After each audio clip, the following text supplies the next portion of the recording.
Alright, trickers and trickers, time to take a look at the second episode of the day, which is In Purgatory's Shadow. Major Care is helping Oda reorganize his living quarters. Oda ponders on how much, as a solid, he enjoyed sleeping in a bed. Care suggests that if he enjoyed it so much, he should keep the bed and continue using it. Oda points out, however, that he reverts to a gelatinous state when he falls asleep and slides off the bed, so keeping it would be pointless. Care then stumbles upon a pad entitled Finding and Winning a Perfect Mate by Dr. Jennings Rain. Odo snatches the pad and Wayne lowers his head, trying to explain its purpose. Kira suggests he continue reading the pad, given that he has a solid 18 hours a day. Dax contacts Odo over the comm and asking Kira to come to Ops. A Gamma Quadrant listening post is just put up in a Coda Cardassian transmission. Unable to decode the transmission, Odo suggests allowing Elim Garrick to attempt to decrypt the transmission. At the station's ripple mat sometime after, Garrick explains to Torziel and Dr. Bashir that the transmission was nothing more than a 5-year-old planetary survey report. Garrick brushes off the transmission as unimportant.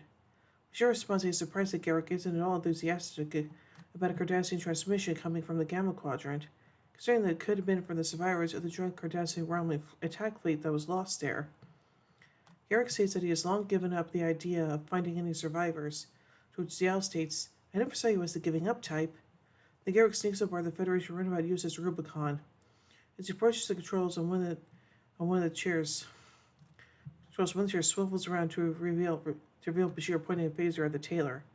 Going somewhere? The doctor asks pointedly. I must remember to stop underestimating you, says Garrick, who then reveals that the transmission was a real distress call from Nabri and Tane, the former head of the Obsidian Order. The Cardassian tailor admits that he and Tane were very close, and despite their tumultuous history, feels obliged to find him. Garrick offers to bring Bashir along with him to the rescue mission. Bashir agrees to help at first, but then aims the phaser back at Garrick and orders him to come with him to Captain Sisko's office. Standing in front of Sisko's desk in his office, Garrick reveals the transmission code sequence was designed by Tane and himself. No one else could decrypt it. Garrick portrays his rescue attempt as a mission of mercy, suggesting Sisko that there might be other survivors of Dominion attacks in prison with Tane, including Federation citizens. Sisko is still naturally suspicious, but agrees to let Garrick go, but only if Commander Worf comes along with him. In his quarters on the USS Defiant, Dex fears that Worf didn't inform her of his involvement in Garrick's mission.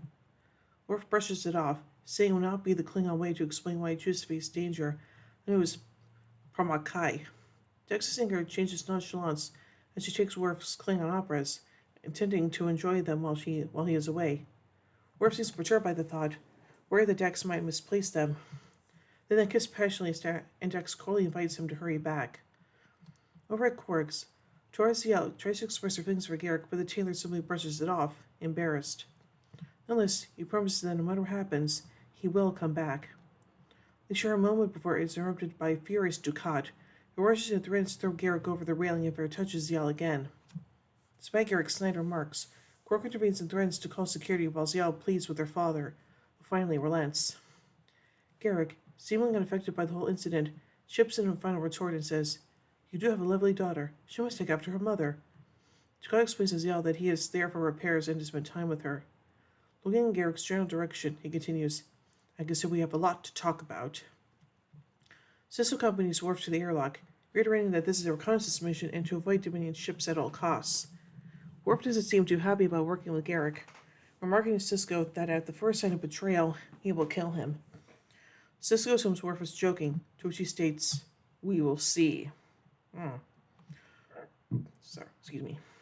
While on their way through the Gamma Quadrant, Garrick tries his best to convince Worf to support his application to Starfleet Academy. Worf finally gives in, only to realize that Cardassian fooled him the whole time. Garrick points out that lying, as any skill, must be practiced constantly. Ducat confronts Major Kira, accusing her of betraying by letting Zial fraternize with a personal enemy of his. He swears never to forget it. Kira replies that, if that's the threat, I'm not impressed. Worf stops the runabout, having said that the source of the signal is too deep in Dominion space and that the risk of stumbling over Jem'Hadar forces is too high. Garrick manages to convince Worf that by going through an interstellar nebula, they could come closer to the source without appearing on the Jem'Hadar sensors. However, shortly after they enter the nebula, a large Dominion fleet appears. Maybe this wasn't such a good idea after all, Garrick ruefully notes. Worf tries to get away from the Armada by employing evasive maneuvers, but the runabout's trapped in a tractor beam. Garrick tells Worf to repolarize the hull, but they are then bombarded by a group of Jem'Hadar soldiers. Garrick approaches the boarding party and says, "Are we glad to see you? Good of you point us in the direction of the wormhole," and is knocked out by a Jem'Hadar's phaser rifle. Dax and Kira talk about Kiriyoshi O'Brien's progress at recognizing people only a month after his birth, when a stress signal from Worf arrives. They can only understand part of it, but the words Jem'Hadar, build-up, and imminent, together with the fact that two of Starfleet's listening posts in the Gamma Quadrant are suddenly destroyed, makes someone realize that the long-feared Dominion invasion is about to begin. Sisko orders Dax to notify Starfleet, put the station on yellow alert, and make sure that everyone knows this is not a drill. It then sends Kira and the USS Defiant to the Gamma Quadrant to find Worf. Garrick and Worf are beamed inside Internment Camp 371, a Dominion prison facility located on an asteroid orbiting a gas giant. Ikat Ika. The Jem'Hadar first in charge of the camp identifies them as enemies of the Dominion and points out that there is no other release from this facility than death. Another listening post is destroyed and a ship exits the wormhole. It turns out to be the Defiant. Sisko hails Kira and asks her what she found. "Trouble," she simply answers. Gul-Dukat meets his daughter in front of the Bajoran shrine. He tells Yael that the Dominion fleet will arrive soon, and he wants her to leave for Cardassia. She is visibly unhappy about that decision. Worf and Garrick find Barrack 6, where they meet General Martok, a high-ranking Klingon officer who had been replaced by a changeling imposter 2 years earlier.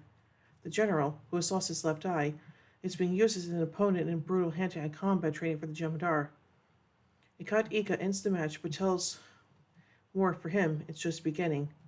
It turns out Martok has been waiting for them, as has Anna Brontain, who was in bad health and has days to live due to heart problems. He greets them roughly, which does not seem to surprise the bitter Garrick, who says he would have at least hoped for something like, "Thank you, Aleem." She implies all Garrick did was to doom them both. Dukat arrives to bravely deassign senior staff in the wardroom, where Sisko makes it clear that the Dominion have picked the perfect time to invade the Alpha Quadrant. The war with the Klingons and the frequent skirmishes with the Maquis has left the Cardassian military in shambles. The filled up obsidian ore / Talshir invasion of the Founder's homeworld in the Omara Nebula has left the Roman Empire not much better off, and between the hostilities with the Klingons and the recent Borg invasion of Federation space, Starfleet is spread very thin as well. The only chance to fight back the Jem'Hadar fleet, Sisko believes, is to steal the wormhole without damaging it or harming the Prophets, by using series of phase conjugation graviton beams, a method invented by Trill scientist Lenora Khan. Kira objects to the sealing of the Celestial Temple, but she agrees when Sisko reminds her that if the Dominion invasion fleet arrives, Bajor will almost certainly be their first target. Martok informs the newly arrived prisoners that Tay modified the life support system of their prison cell, which sends up this message to Cardassia. When a female Roman prisoner arrives and tells Martok that he has been released from isolation, Worf asks who she is talking about, to which Martok replies, "A friend." A few seconds later, a Jem'Hadar pushes another prisoner, a human, who was wearing the previous uniform style, into the room, who, to Garrick's and Worf's great astonishment, turns out to be Dr. Julian Bashir. Dun dun dun. Bashir performs a blood screening on himself to prove to his fellow inmates that he's not a changeling, though everyone knows that the screenings aren't totally trustworthy anymore. Bashir lets them know that it is all they can go on for right now. After that, he describes how he went to sleep after attending a burn treatment conference over a month ago on Mizan 4 and woke up in the internment camp the next morning. Mark describes how the same happened to him after he was abducted from Kronos while hunting Saber Bear on King's Summit, and expresses disdain towards the changeling who replaced him, calling it a grave dishonor to have had so many Klingons die because of his double. Worf assures the general that none of the dishonor is his, as Bashir worries about what the changeling who had replaced him on station is up to.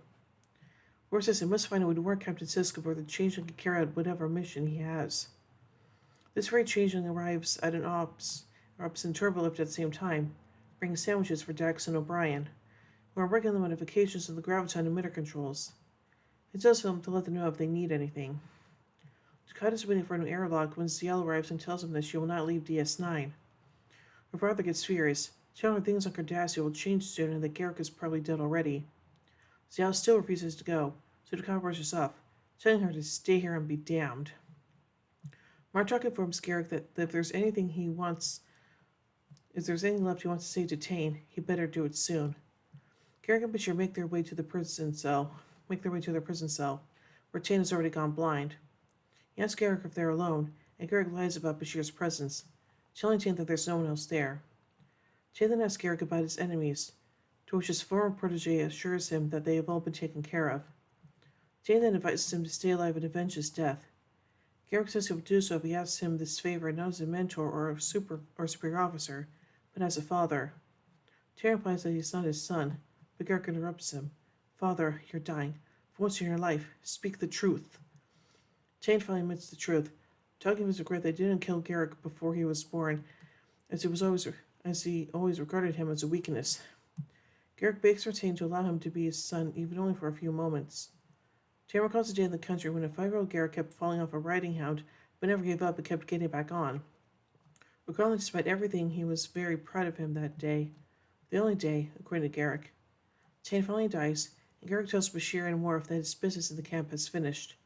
The three then start planning their escape. Meanwhile, all the Gamma Quadrant listening posts have been destroyed, meaning the Dominion invasion is imminent.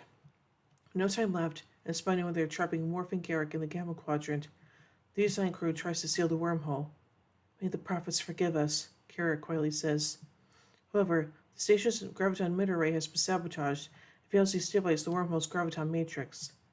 The wormhole opens moments later, and a massive Dominion fleet enters the Alpha Quadrant. To be continued. Dun dun dun. Yeah, boy. So anyway, let's take a look at some production notes about this episode. Due to long hours in shooting the episode, both J.G. Hostler and Kathy Dubano fell asleep at certain points, just as the scene where Tane dies. This episode is dedicated to the late Derek Garth, a grip who was killed in a car accident while on his way to work during the filming of this very episode. Ira Stephenberry commented that Garth was the most positive person on set. And now finally, let's take a look at some continuity and trivia surrounding this episode. When Worf and Garrick meet Julian Bashir in Internment Camp 371, he was wearing the OCEL uniform. It is therefore likely that Bashir was captured and placed sometime before the events of Rapture. This would mean that Changeling Infiltrator not only performed brain surgery on Cisco and Rapture, but also helped deliver Kiriyoshi O'Brien and was either unable or unwilling to save the life of the sick infant Changeling and the Begotten. Of the Bashir's Changeling storyline, Alexander Siddig said, quote, apparently, I'd been in Changeling for the previous 3 or 4 shows before this fact was revealed in Purgatory's shadow, but I didn't know until the last minute, so obviously it had no impact in how I'd played him in those earlier episodes. Once I did know, I had a chance to do something about how the other Bashir behaved. But what a shock, end quote. Bashir said his Dominion prisoner would return in the 6th season episode Inquisition, which indicated that he was a prisoner there for 5 weeks. This episode marks the first appearance of the real Martok. We know this is the first time we have met the real character because when he meets Worf, he merely says, I've heard of you. The real Martok's attitude stands in contrast to his depiction earlier in the series. He seems more empathetic and less hostile to others, especially Worf. He also has none of the desire for war with the Federation, which his doppelganger possessed. In The Way of the Warrior, Worf embarrasses Martok's son Drex in public, simply to get the General's attention. It seems unlikely he would forget such a thing. This is further corroborated when Martok says his last memory before ending up in the internment camp was saber bear hunting. Previous scenes of William Martok featured his full involvement in the war, and he seemed unlikely to have had reserved time for such a recreational activity. As such, the Martok we met in The Way of the Warrior is undoubtedly the Changeling Infiltrator who was killed in Apocalypse Rising, and not the real Martok, although there was still some discussion amongst fans as regards exactly when Martok was replaced. The Enabron Tane / Obsidian Order storyline is played over the episodes The Wire and Probable Cause and Dice Cast, in which saw the Obsidian Order and the Romulan Tal Shiar wiped out in the Battle of the Umara Nebula, is given a sense of closure. We also find out that the female Changeling was lying in Broken Link, which told Garrick there were no survivors from the Cardassian Romulan fleet. The nebula where Worf and Garrick encountered the Dominion is actually when the background plays of the Motar Nebula, as seen in Star Trek II The Wrath of Khan, slightly recolored and flipped upside down. There are a number of references to previous episodes. The interaction on the runabout between Worf and Garrick recalls their fight in Broken Link. Garrick's reference to the attack on New Bajor in the Gamma Quadrant recalls their Talacton's claim in the Jemadar that the colonists fought well. O'Brien's mention of Lenara Khan and her work in the wormhole refers to Rejoined. There is a reference to Star Trek The Next Generation, and Garrick's spurred remarks about Earl Grey, the favorite beverage of Jean-Luc Picard. This episode represents the next stage in the evolution of the relationship between Kira and Dukat. Episodes such as the Maquis Part 2 and Civil Defense have served to soften the animosity between them and add a degree of ambiguity as to how their relationship might develop. Subsequently, this ambiguity led to the episodes Indiscretion and Return to Grace, where they were forced to actually form an alliance, much to Kira's chagrin and Dukat's pleasure. In Purgatory's Shadow, however, represents the end of that brief alliance and the beginning of the renewed period of antipathy between them. This episode mentions a Borg attack. This was intended to refer to the Battle of Sector 001 seen in Star Trek First Contact. However, the Stargate given in the film is later than the Stargate given in this two-parter. When asked about the inconsistency, Ronald Moore commented, tongue-in-cheek, quote, "I'm not at liberty to reveal the secret messages contained in the seeming mistaken star dates. Rest assured that that is another brilliantly conceived and skillfully executed Star Trek moment brought to you by the people who wrote Meridian," end quote. Dukat's line to Zial, "Stay or be damned," parallels Kang's line to Jadzia, "Come and be damned," in Blood Oath.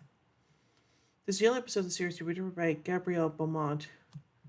Paul Gilliam makes his last appearance as Nabra and Tane in this episode.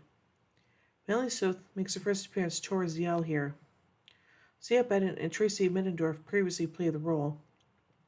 Odo and Kira discussed the recent return of Odo's changeling abilities, which occurred 2 episodes prior in The Begotten. This episode marks the first appearance of the Jemadar cruiser. Carrick Lofton, who plays Jake Sisko, does not appear in this episode. So as part 1 of a 2-parter, this episode really is really good and definitely sets the stage for what's going to happen in the next episode. So yeah. So overall I give in Purgatory Shadow 5 orb cores out of 5. Well, anyway, tune in as we took the final episode of the day by Inferno's Light. So, until then, live long and prosper, everybody.